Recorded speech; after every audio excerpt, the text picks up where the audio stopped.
Hi guys, welcome back to my YouTube channel. It's your girl again, Monica, and this is my YouTube channel whereby I talk about stuff from immigration, lifestyle, parenting, and life generally in Australia. So in today's video, I'm going to talk about the reasons or the common reasons for visa denial. I know so many people have been asking me what could make my visa get denied. For example, if I want to apply for a student visa in Australia or any other visa. So today we are going to discuss about those common reasons that could make your visa be denied or refused if you're looking into applying for a certain kind of visa. And before I jump into that topic, I want to introduce to you one of the best jewelry company I've come across, and the company is called Analuisa. So Analuisa is a company situated in America, in New York. They sell legit jewelries. So they sent these jewelries to me, and I'm going to show you this kind of jewelries. And I'm going to show you how this one looks.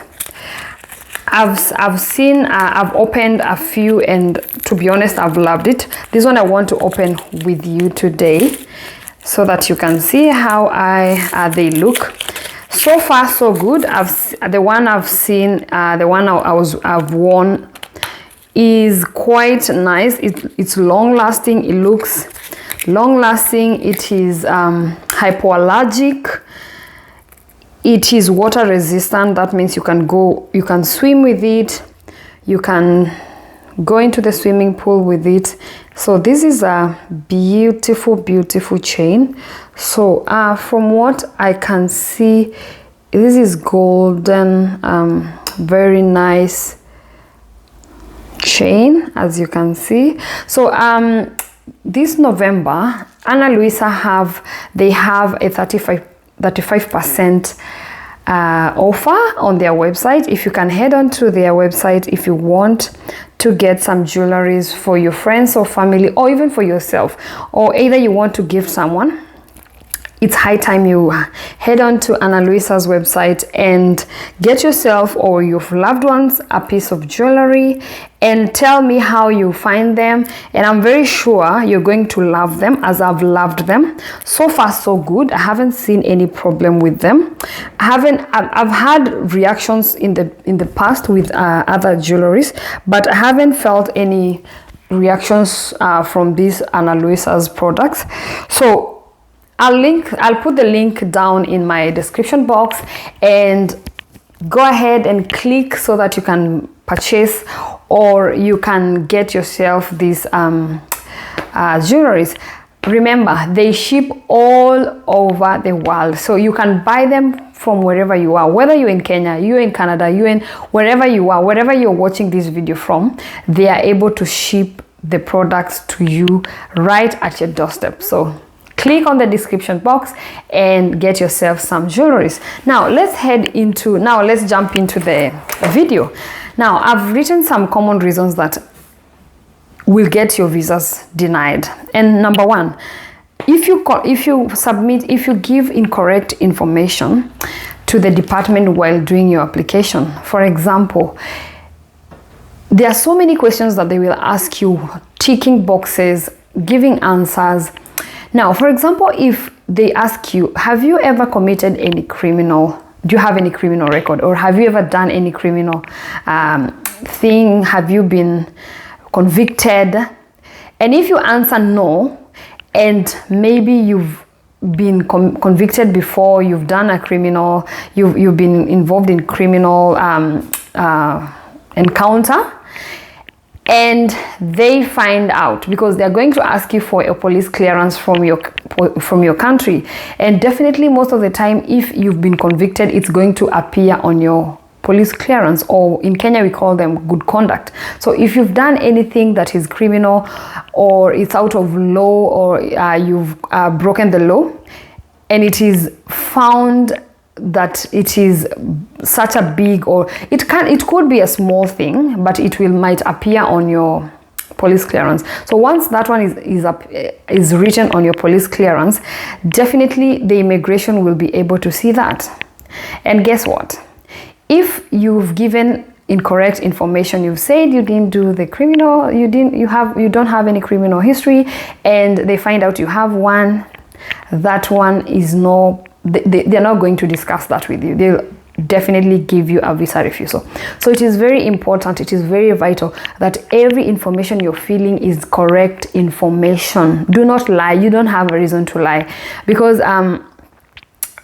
once you're truthful, it's even better. So just be truthful, give the correct information and it's for your good, right? Now, the second thing that can get you visa refusal is not providing if you're not providing clear information on evidence that you will go back to your country. This one will apply mostly to people applying for visa 600, the visit visa to Australia. Now, if you're applying for a visit visa, that means you're coming shortly or temporarily, then you're meant to go back to your country.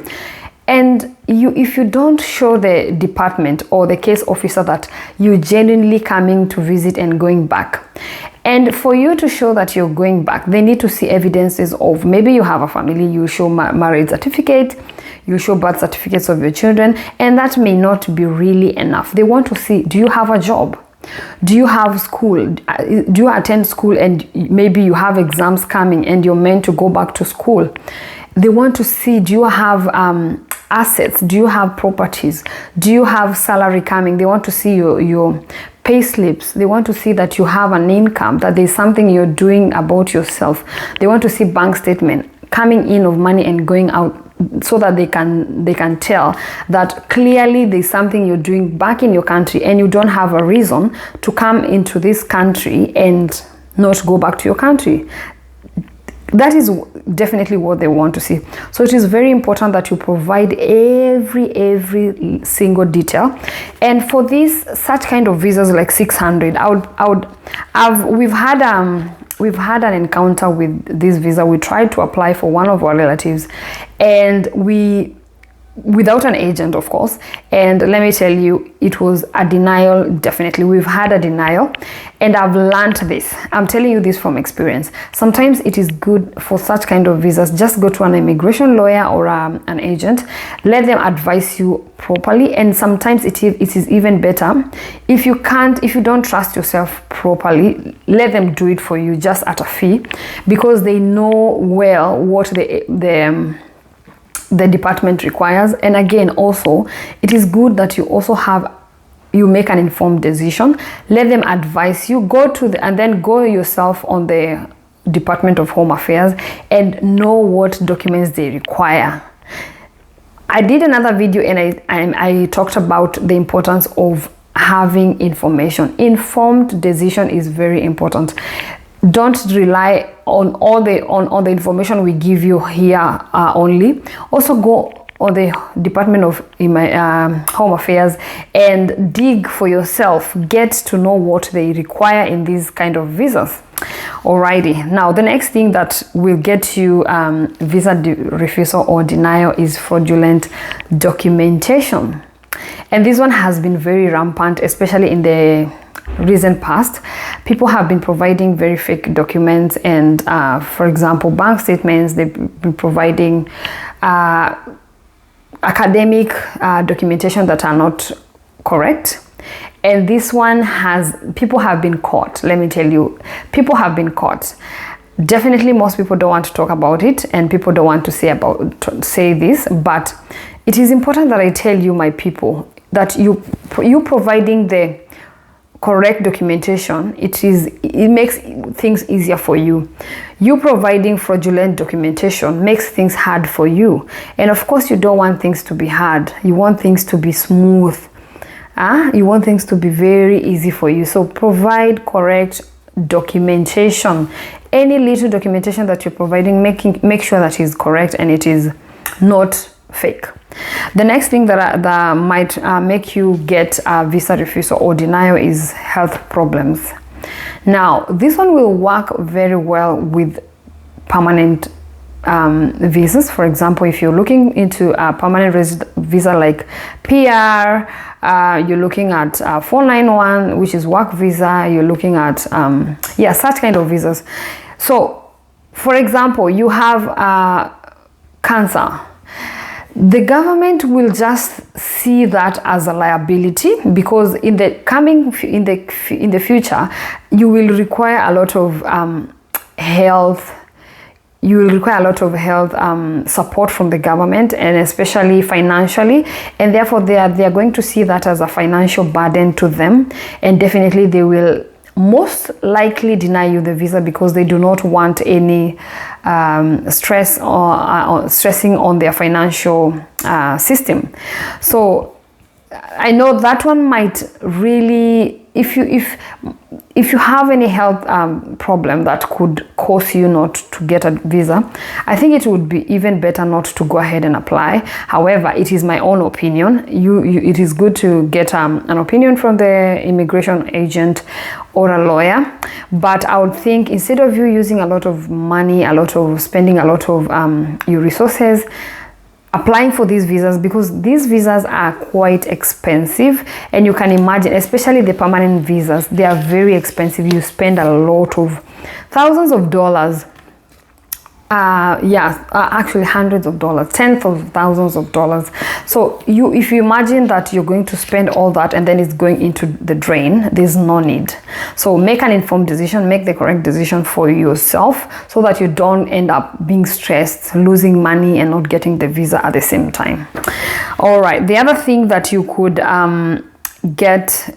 that could get you into a visa refusal is, of course, if you have a history of wrongdoing. For example, by this I mean you have breached your visa conditions in the past. This may or may not get you into a visa denial, but let's look at the negative side. It might get you being denied the visa. So if you've breached your visa condition, for example, you're a student, you know you're supposed to go to school, to attend school, you've not been attending school, you know you have working a certain number of hours you need to work, and then you exceed. There are so many reasons, there are so many conditions. There are conditions that are usually attached to your visa, so it is important that you know what conditions your visas have, so that you do not breach them, because that may affect your future. If you want to apply for another visa, they will look, and actually they usually ask you, have you had a visa denial? And then of course you'll say yes, and then they'll ask you what was the reason. Then you write there, and then they'll go back into the file and check what have you breached, and then they'll be like, this person breached before. The possibility of them breaching their conditions this time is high. However, they will weigh. I'm not saying this is the true Bible, the true gospel. No, I'm just saying there's a possibility. So instead of you getting a visa denial in the future, just stick to the visa rules, be a good person, be a good citizen, and everything is going to be okay. All right, the next thing that could get you a visa denial is this. So the department specifies the format of the documents, or how they need the documents submitted. So if you submit the documents in the wrong format, or you submit unclear or documents that are not really clear, and they cannot tell what they are, and they've given you, usually they'll give you 28 days to submit, and if by the time 28 days are elapsing and you've not submitted correct documents, most likely they'll just deny you the visa. Or if you get a good case officer, they might ask you again they might send you another email asking you to submit the documents. But then because you do not know who your case officer might be, so it is good to be on the safe side. Just submit the correct documentation in the right format, on the right in the right time, right? So that you do not get yourself getting visa denial. And the right thing, the last point is this: if you provide incomplete or inconsistent application, for example, the details of your application do not match. For example, whatever you write does not match your passport details, for example, or your passport details do not match your birth certificate details. Your school details does not match your passport details. That means there is incorrect and inconsistent information. So definitely, if you have letters that are not, for example, your name has different letters for some reasons. Some of us have such kind of issues. Normally, they'll ask you to, it is important you go to the lawyer or advocate to get you sign an affidavit claiming that you're the same person before a lawyer. And yeah, that one will help make things easier for you. But again, if it is too much, definitely the department will be like, no, you're not the same person, you cannot. So, and they will not really give you a chance to even explain yourself, or they'll not even accept your affidavit. That is my own opinion, I think. However, if of course you have such kind of issues, it is important you go to your immigration lawyer or your agent to see what they think and what they'll advise you, because see, these guys have done these jobs for so long. Get a legit immigration lawyer or an agent, because of course we have those crooked and yeah, we have those agents that are not, they don't know what they are doing. But unless if you get a good one, they are going to advise you in the correct way to do things. So thank you so much, guys. I think I'm going to leave this video at that point. And just before I go, I want to remind you again to check Analuisa. They have the jewelries. Go on to their website. I'm going to put the link in the description box so that you're able to buy your jewelries this festive season. This November specifically, make sure you buy Analuisa jewelries. They have necklaces, they have earrings. I'm not wearing my earrings today. I'll wear them next time. Then they have bracelets, or these bracelets. They also have anklets. So just hop onto their website. I'm going to put the link down in the description box, and make sure to share this video with your friends. Make sure to subscribe if you have not. Make sure to leave a comment. Let me know what you think about this video. Let me know if you have had any visa refusal. Let me know if you know anyone who has had any visa refusal, and let us continue the chat in the comment section. Thank you. Bye.